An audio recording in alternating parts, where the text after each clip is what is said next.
অনেকেই অনেক রকমের বিমান বানিয়ে তাক লাগিয়ে দিলেও এবারে ব্যতিক্রমী একটি বিমান বানিয়ে চমক দিয়েছেন দর্শকদেরকে মানিকগঞ্জের জুলহাস। হ্যাঁ দর্শক, আজকে মানিকগঞ্জের জুলহাসের কথা বলবো এবং বিমানটি বানিয়ে কতটুকু প্রশংসিত হয়েছেন এবং কোথা থেকে কত টাকা উপহার পেয়েছেন সবকিছু জানাবো এই ভিডিওর মাধ্যমে। তো সবাই ফুল ভিডিওটি দেখতে থাকুন। আমি আশা করব যেন সরকার আমাকে সাহায্য করে এবং এই কাজে কোনো বাধা না দেয়। জুলহাস মানিকগঞ্জের জাফরগঞ্জ উপজেলার অতি ক্ষুদ্র পরিবারের সন্তান।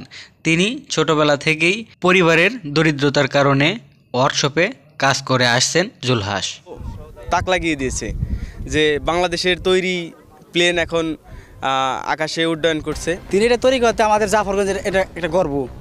জুলহাসের এই বিমানটি ঘন্টায় ৪৫ কিলোমিটার যেতে পারে একজন প্যাসেঞ্জার নিয়ে।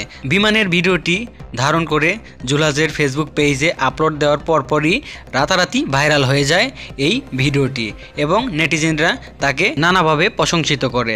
যাই হোক দর্শক, এর আগে যতগুলো বিমান বানিয়েছে একটিও আকাশে উঠতে পারেনি। এই বিমানটি এই প্রথম বাংলাদেশে আবিষ্কার করেছেন জুলহাস, যেটি কিনা একটি প্যাসেঞ্জার নিয়ে ঘন্টায় ৪৫ কিলোমিটার যেতে পারেন।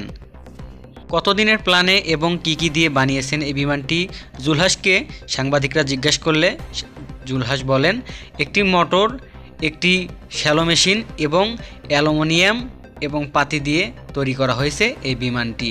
এই বিমানটির ওজন প্রায় ৬০ কেজির মতো। তো একজন প্যাসেঞ্জার নিয়ে উঠতে পারে আকাশে। সচরাচর ভাইরাল হওয়া এই ভিডিওটি দেখে বিএনপির অনেক নেতাকর্মী তার বাসায় ছুটে এসেছেন এবং তাকে ৫০,০০০ টাকা পুরস্কৃত করেছে। জুলহাসের সম্পর্কে আপনাদের কি মতামত অবশ্যই কমেন্টের মাধ্যমে জানাবেন এবং জুলহাসকে নিয়ে কতদূর পর্যন্ত এগোনো যায় সবকিছু আমাদেরকে কমেন্টের মাধ্যমে জানিয়ে দিবেন। জুলহাসের ভালো কিছু করার আশায় থাকলে ভিডিওতে অবশ্যই একটি লাইক দিয়ে আমাদের চ্যানেলটির পাশেই থাকবেন। ধন্যবাদ।